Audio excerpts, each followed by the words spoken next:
Good morning students. आज से हम स्टार्ट कर रहे हैं अपनी फाइनल ईयर जो फाइनल एग्जाम्स हैं 10th क्लास के हरियाणा बोर्ड के, उसकी प्रिपरेशन।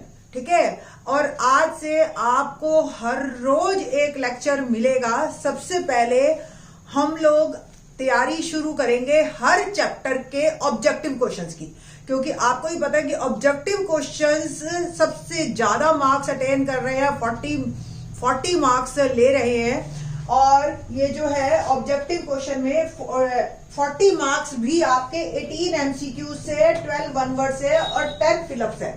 यानी कि ये जो 40 क्वेश्चन आएंगे आपके 1 मार्कर, ये जो 40 क्वेश्चन है उसमें से भी 18 आपके एमसीक्यूज है सबसे ज्यादा, जिसमें ABCD ऑप्शन होती है। MCQ मतलब मल्टीपल चॉइस क्वेश्चन, जिसमें आपको मल्टीपल चॉइस मिलती है। दूसरा 12वां है 1 वर्ड और 10वां फिलअप्स। हमारी तैयारी सबकी एक जैसी रहेगी। आपका कोई भी क्वेश्चन वो MCQ में भी कन्वर्ट कर सकते हैं, कोई भी क्वेश्चन फिलअप्स में कन्वर्ट कर सकते हैं, कोई भी क्वेश्चन 1 वर्ड में कन्वर्ट कर सकते हैं। ये भी मैं आपको टाइम टू टाइम एक एक क्वेश्चन पे बताती जाऊंगी। आज जो हम स्टार्ट कर रहे हैं वो कर रहे हैं चैप्टर 1। इसी तरीके से मैं आपको पहले 15 दिन 15 चैप्टर के एक एक लेक्चर दूंगी, चाहे हमारी जो है वीडियो थोड़ी सी बड़ी हो जाए, बट एक ही वीडियो में आपको मिलेंगे वो सारे एक ही लेक्चर में। ठीक है, तो अब आज जो हम क्लास 10 2021 हमारा टारगेट है कि इसके मैक्सिमम हमने सबसे ज्यादा मार्क्स लेने हैं इसमें मैथ में। चैप्टर 1 हमारा जो आया है मार्किंग, जो डिस्ट्रीब्यूशन आया है चैप्टर वाइज, तो 4 मार्क इस चैप्टर 1 में से आएंगे। 4 मार्क में 1.1 हमारी डिलीट हो चुकी है। अब 1.1 अगर हमारी डिलीट हो गई है तो 1.2, 1.3 और 1.4 में से ही क्वेश्चन आएंगे आपके। अब 1.1 में से ठीक है 2, 3, 4 वाले जो क्वेश्चन है वो तो कट गए। अब ये जो 3 एक्सरसाइज है, मैंने ये जो 4 का मैंने सोचा, जो मेरे एक्सपीरियंस है, इतने सालों से मैं पढ़ा रही हूं, तो मेरे को लगता है कि 1.3 में से जो क्वेश्चन नंबर 1 और 2 है ना, कि वर्गमूल 2 एक सिद्ध करो एक परिमेय संख्या है, एक अपरिमेय संख्या है, वर्गमूल 2, वर्गमूल 3 एक अपरिमेय संख्या है, ये तो हमारे हैं एग्जाम्पल्स में। और एक्सरसाइज में वर्गमूल 5, ऐसे ही आपके पास वर्गमूल 7 आ सकता है, वर्गमूल 17 आ सकता है, वर्गमूल 11 आ सकता है, वर्गमूल 13 आ सकता है। इस तरह के क्वेश्चन मुझे जो लगता है वो आपको 2 मार्क का एक क्वेश्चन पक्का मिलेगा ही मिलेगा, तो उसकी आप प्रैक्टिस कर लेना। बाकी जो मैं 15 जनवरी के बाद आपको पेपर दे दूंगी, या बीच में भी एक आधा पेपर बना दूंगी कि भी कैसे आपके 53 क्वेश्चंस का पेपर आएगा, वो भी अलग से मिल जाएगा आपको। बट अभी जो है हमारे पास जो मेरी थिंकिंग है 1 मार्क के 2 क्वेश्चन और एक 2 नंबर का क्वेश्चन आपको मिलेगा इस चैप्टर में से। तो अभी मैंने 16 क्वेश्चंस की, ऑब्जेक्टिव क्वेश्चंस की एक सीरीज बनाई है, तो पहले हम उसको डिस्कस कर लेते हैं और फिर उसके बाद जब सैंपल पेपर देंगे उसमें आपको 2 वाले भी क्वेश्चंस करवा देंगे। अब देखिए, आपको मेरी जो है राइट साइड पे एक क्वेश्चन आ गया है। तो क्वेश्चन क्या है, पहला देखते हैं 1 नंबर वाला। यदि 2 पूर्णांकों A और B का लघुत्तम AB है तो इनमें से कौन सा कथन सदैव सत्य है। देखिए, कोई भी 2 संख्याओं का लघुत्तम, उनका गुणनफल कब होता है, जब वो एक दूसरे में कॉमन कुछ नहीं होता है ना, जब एक दूसरे को के अंदर कॉमन फैक्टर नहीं हो। जैसे अब 2 4 का लघुत्तम तो 2 ही हो जाएगा, सीधी 4 हो जाएगा, सीधी सी बात है ना। 2 और 4 का लघुत्तम 4 हो गया आपका, ठीक है। बट अगर 2 और 3 है, ठीक है, तो 2 और 3 है, उसका लघुत्तम 6 होगा, क्योंकि 2 और 3 में कॉमन कुछ नहीं है, आपको इनका प्रोडक्ट ही आंसर देना पड़ेगा। इट मीन्स अगर किसी का प्रोडक्ट पूरा लघुत्तम में आ रहा है, इट मीन्स वो दोनों सह अभाज्य है, यानी कि उन दोनों में कॉमन कुछ नहीं। तो पहली ऑप्शन है A अभाज्य है, B अभाज्य है, C A और B सह अभाज्य है और D उपरोक्त सभी। तो हमारा जो C ऑप्शन है A और B सह अभाज्य है, ये करेक्ट होगा। ठीक है जी, तो C is correct one. Now question number 2, निम्न में से कौन सी संख्या परिमेय संख्या है। तो निम्न में से कौन सी परिमेय संख्या है, ये ऑप्शन देखिए हम, वर्गमूल 7, वर्गमूल 7 का वर्ग, वर्गमूल 7 का घन और वर्गमूल 7 का 5। परिमेय संख्या वो होती है जिसपे वर्गमूल ना आए, ठीक है। तो परिमेय संख्या वो होती है जो p बटा q की फॉर्म में हो और q नॉट इक्वल टू 0 हो, ठीक है। तो वो परिमेय संख्या आपकी यहां पे वर्गमूल 7 का वर्ग, देखिए आप ध्यान से देखिए, वर्गमूल 7 का वर्ग में हम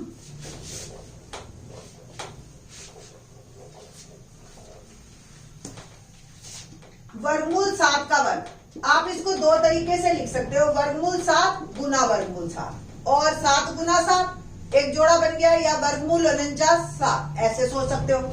या जो बच्चों को ये पता है 7 वर्गमूल का मतलब शक्ति 1 बटा 2, बाहर 2 है और इस तरह से शक्तियां आपस में एक दूसरे को काट देती है, उत्तर यहां से भी 7 आ गया। जिससे मर्जी जाइए आप तरीके से, आपको 7 आंसर मिल रहा है। तो जो ऑप्शन है वो मेरा बी करेक्ट है, ठीक है। तो B option is correct one. Third question, निम्न में से कौन सी संख्या अपरिमेय संख्या है?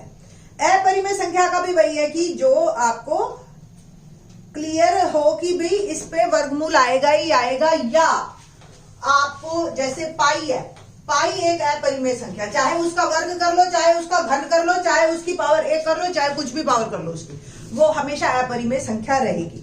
तो ए ऑप्शन है पाई स्क्वायर, बी ऑप्शन है पाई क्यूब, सी है ए और बी दोनों और डी इनमें से कोई नहीं। तो हमारा जो ऑप्शन है वो सी, ए और बी दोनों। मैंने अभी बताया था पाई का वर्ग भी और पाई का घन भी, ये दोनों ही, चाहे पाई के ऊपर कोई भी पावर हो, वो हमेशा अपरिमेय संख्या ही रहती है। ये बातें आप अच्छी तरह से याद कर लो, ठीक है। मेरे हिसाब से मेरे साथ आप वीडियो देखते जाओगे और अपने मुंह से बोलते जाओगे तो भी आपको सब याद हो जाएगा हमेशा के लिए, ओके। तो जिसने ये वीडियो देखी उसके 4 नंबर आज पक्के हैं। आप हर रोज के 4 नंबर लेते जाओ तो भी बहुत सारे हो जाएंगे, ठीक है। क्वेश्चन नंबर 4 बात करते हैं। निम्न में से कौन सी संख्या परिमेय संख्या है? अब एक बार को देखो ऑप्शंस आपके पास, वर्गमूल 2, वर्गमूल 4, वर्गमूल 6, वर्गमूल 8। परिमेय देखनी है हमने। जिसके अंदर वर्गमूल बच गया वो अपरिमेय, जिसके अंदर वर्गमूल खत्म हो गया वो जो है आपका परिमेय। तो वर्गमूल 2 में वर्गमूल बचा रहेगा क्योंकि वर्गमूल 2 आपका कोई संख्या नहीं है। 4 को आप 4 का वर्गमूल हमें पता है क्या होता है 2। तो ये तो मेरा हो गया फ्री, यहीं से ही मेरे को आंसर मिल गया, आगे जाने की जरूरत ही नहीं तो देखो वर्गमूल 6 का भी वर्गमूल पूरा प्रॉपर नहीं है क्योंकि ये 2 और 3 है, जोड़ा हमें नहीं मिला। सेम 8 में आपको 1 का जोड़ा मिल गया बट 2 फिर भी रह गया, इसलिए ये भी अपरिमेय संख्या है, ठीक है जी। तो वर्गमूल 4 जो है हमारी एक परिमेय संख्या है, उत्तर हो गया बी। 5वां, 455 और 42 का महत्तम समापवर्तक। 455 और 42 का महत्तम समापवर्तक। अब महत्तम समापवर्तक आप कैसे निकालोगे? 2 तरीके हैं आपके पास, एक भाग विधि है और एक है गुणनखंड विधि। गुणनखंड विधि बच्चों को 1.2 से रिलेटेड है और एक हमारा फार्मूला भी है 1.2 में, उससे भी रिलेटेड है, इसलिए मैं गुणनखंड विधि करवा रही हूं आपको। 455 और 42 इनके हम गुणनखंड बनाएंगे। इसके जब गुणनखंड बनाओगे, पहले तो वैसे ना 2 से जा रहा है ना 3 से जा रहा है, 5 से ही जा रहा है ये सीधा। तो 5 से मैं इसको भाग करती हूँ, 5 निम 45, 5 एकम 5। फिर ये 7 से जा रहा है, 7 एकम 7, 7 तिये 21, 13। फिर अभाज्य संख्या इसको छोड़ दिया। ये 2 से जा रहा है आपका 21, फिर 3 से भी जा रहा है, 3 सत्ते 21। तो 455 के गुणनखंड बने 5 गुना 7 गुना 13, ओके। 42 का गुणनखंड बना 2 गुना 3 गुना 7। तो देख रहे हो आप 7 कॉमन है, तो 7 हो गया महत्तम समापवर्तक। तो जो ऑप्शन थी मेरी 5, 6, 7, 8, तो आंसर मेरा आ गया 7। क्वेश्चन नंबर 6, 33 के अभाज्य गुणनखंड हैं। अब 33 के अभाज्य गुणनखंड बना लो, वेरी सिंपल वन। ये तो आसान है, ये सब बच्चों को, इवन हम 7th क्लास के बच्चे को दे वो भी कर लेगा इसको, तो है ना। तो बस भाज्य और अभाज्य आपको पता होना चाहिए। 33 2 से जाता नहीं, 3 से शुरू किया मैंने, 11 भी अभाज्य। तो 3 और 11 ये दोनों अभाज्य गुणनखंड हैं। जो इसकी बी ऑप्शन है 33 गुना 1, देखो 33 एक भाज्य संख्या है तो ये नहीं बनेगा। ए और बी दोनों और इनमें से कोई नहीं, तो हमारा ए ऑप्शन करेक्ट है, 3 गुना 11। क्वेश्चन नंबर 7, 2 की शक्ति 1/3 को किसके साथ गुना करें कि वह परिमेय हो जाए। देखो, परिमेय होने के लिए आपका वर्गमूल फ्री होना चाहिए, वर्गमूल घनमूल जो भी है। तो ए ऑप्शन है हमारे पास 2 की शक्ति 2/3, बी है 2 की शक्ति 3/2, 2 की शक्ति 3, और डी ऑप्शन है मेरे पास 2। ठीक है, आपको कई बार क्या होगा, अगर मल्टीपल चॉइस में बेटा ये फायदा होता है कि आंसर हमारे पास है, कोई चारों में से ही एक है। अब 2 की शक्ति 1/3 को किससे गुना करूं, इससे इससे इससे इससे, कि शक्ति जो है पूरा नंबर हो जाए, 1 हो जाए, 2 हो जाए, 3 हो जाए। तो आप देख रहे हो ना, 1/3 में अब बीच में गुना हो, ये x है सपोज, है ना, तो 1/3 में क्या जमा हो कि 1 आ जाए, तो 2/3 उत्तर। ऐसे सोचना आप, ठीक है। तो ये आपका आंसर हो गया, ए इज करेक्ट वन, ए की शक्ति 2/3। 8वां क्वेश्चन, 8वें में हमारे पास समीकरण है हमारे पास, समीकरण x जमा 2√3 बराबर 2√3 जमा 5, x का मान निकालना। अब आप देख रहे हो, x निकालने के लिए क्या करते हैं हम, x एक साइड रख देते हैं और बाकी संख्याएं एक साइड। अब ये एक प्लस में एक माइनस में एक दूसरे को काट लेंगे, तो x का मान क्या आ गया हमारे पास, 5। और 5 कैसी संख्या है, परिमेय है, अपरिमेय है, भाज्य है, या इनमें से कोई नहीं। तो 5 जो है परिमेय है ना, परिमेय संख्या तो है ना 5, 5/1 परिमेय। ओके, क्वेश्चन नंबर 9, 2 लगातार पूर्णांकों का गुणनखंड सदैव किस संख्या से भाज्य है। लगातार तो वो आपको जो है 2 लगातार पूर्णांकों का गुणनखंड, ठीक है जी। तो 2 लगातार पूर्णांक कौन से हैं, जैसे 2 3 4 5 6 7, ठीक है। तो 2 लगातार पूर्णांकों का गुणनखंड किस संख्या से भाज्य है, 2 4 8 16। देखो, कोई भी 2 लगातार संख्या आएंगी तो एक पक्का उसमें से सम होगी और एक विषम होगी। चाहे 2 गुना 3 ले लो आप, चाहे 3 गुना 4 ले लो, चाहे 5 गुना 6 ले लो, है ना। इस तरीके से आप कोई भी अगर संख्या लेते हो तो आपको एक सम संख्या मिलेगी, और एक सम संख्या हमेशा 2 से तो भाग होती ही है। तो जो हमारा ए ऑप्शन है वो है 2, तो 2 से पक्का भाग होगी ही होगी वो संख्या। 10वां, 2 लगातार पूर्णांकों का योग। अब वही लगातार संख्याओं में एक पक्का विषम और एक सम, और हमेशा सम संख्या जमा विषम संख्या, आप चाहे करके देख लो, सम संख्या जमा विषम हमेशा विषम बनेगी आपकी, ठीक है जी। तो हमेशा विषम संख्या आती है। तो ए सम, बी विषम, सी अभाज्य और डी कहा नहीं जा सकता, तो B is my correct one. तो सम संख्या, विषम संख्या, अभाज्य और कहा नहीं जा सकता में विषम उत्तर कल हमारा सही है। 11वां, लघुत्तम समापवर्तक ए बी गुना महत्तम समापवर्तक ए बी, ठीक है। ये हमारा 1.2 में फार्मूला है। क्या फार्मूला है, पहला पूर्णांक गुना दूसरा पूर्णांक बराबर पहला पूर्णांक गुना दूसरा पूर्णांक, या बहुपद भी हो सकता है, कोई दिक्कत नहीं है। महत्तम समापवर्तक गुना लघुत्तम समापवर्तक, ये मेरा ऑप्शन है, ठीक है। ये मेरे पास फार्मूला है। तो हमारे को अगर महत्तम समापवर्तक लघुत्तम समापवर्तक ए बी का दे रखा है, ठीक है, तो हमें ये जो है इनका गुणनफल क्या होगा, ए गुना बी, ये याद रखना है। तो ए गुना बी। 12, 2 संख्याओं का लघुत्तम समापवर्तक 22 है और उनका महत्तम समापवर्तक 1 है, तो संख्याएं क्या होंगी, बिल्कुल सेम। अगर लघुत्तम समापवर्तक 22 और महत्तम समापवर्तक 1, तो गुणनफल हो गया 22 गुना 1, है ना। तो उत्तर जो है मेरे पास वो गुणनफल तो आ गया 22, ठीक है।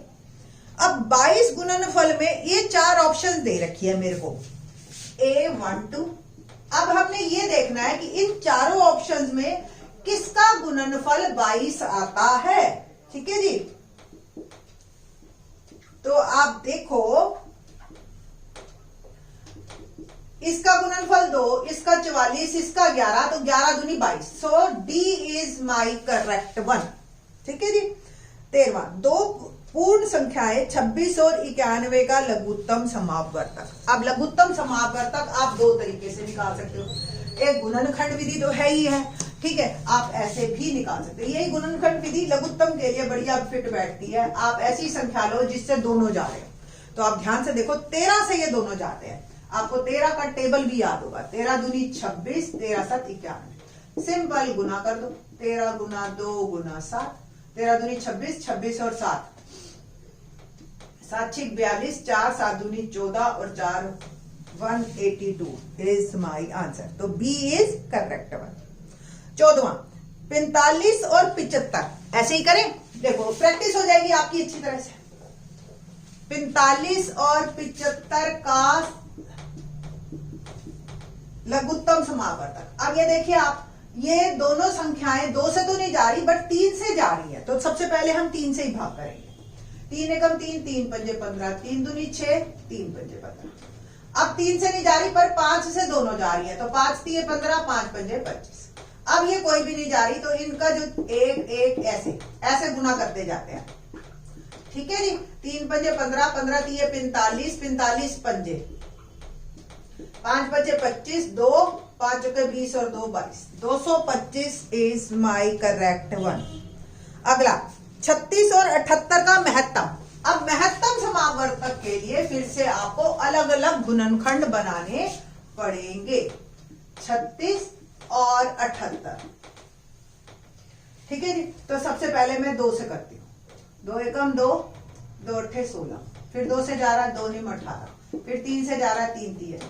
तो 36 के मेरे गुणनखंड बन गए 2 गुना 2 गुना 3 गुना 3। ऐसे इसको 2 से करते हैं। 2 3 6, 2 निम 18। ठीक है। 3 से जा रहा है 3 एकम 3, 3 3 9। तो 78 को किया 2 गुना 3 गुना 13। देखो 3 का जोड़ा बन गया, 2 का जोड़ा बन गया। तो जिनका जोड़ा बन जाता है उसको हम निकाल लेते हैं और उसका गुणनफल जो है वो आता है हमारा महत्तम समापवर्तक। तो अभी in this lecture only 15 questions are done और बाकी का 1 या 2 और लेक्चर भी चैप्टर 1 पे तैयार कर देंगे ताकि आपका कहीं भी कोई भी मार्क कटने की गुंजाइश ना रहे। होप सो आपको ये समझ आया होगा। और मेरी भी फर्स्ट टाइम ही है इस तरीके से वीडियोस बनाना, तो आगे और इम्प्रूवमेंट होती जाएगी। थैंक्स।